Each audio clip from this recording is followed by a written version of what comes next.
Pasok sa International Organization for Standardization o ISO 9001-2015 certification ang ilang tanggapan ng inyong Office of Civil Defense.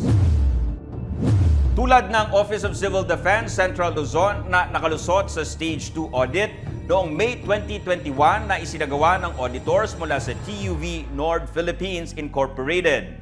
Ayon kay OCD Central Luzon Director Amador Corpus, ang seal of approval ay patunay ng pagsisikap ng mga kawani at organisasyon na maitaas ang kalidad ng serbisyo at pagpapalakas ng management system upang higit na makapaglingkod sa mga mamamayan para sa ligtas, handa at matatag na rehiyon.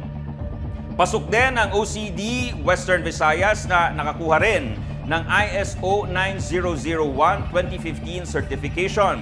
Ayon kay Director Raul Fernandez, kinikilala nito ang patuloy na pagpapalakas ng OCD sa rehiyon. Nangako naman sila na mas mapapalakas pa nila ang ahensya.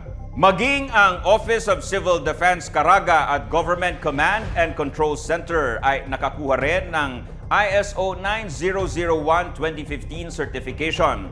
Ayon sa OCD Caraga, ang resulta ng audit ay patunay na ang kanilang mga tinatawag na procedures at overall performance ay pasok sa international standard. Congratulations po at makakaasa ang publiko na world-class ang inyong Office of Civil Defense at patuloy naming palalakasin ang aming pagsisilbi sa taong bayan.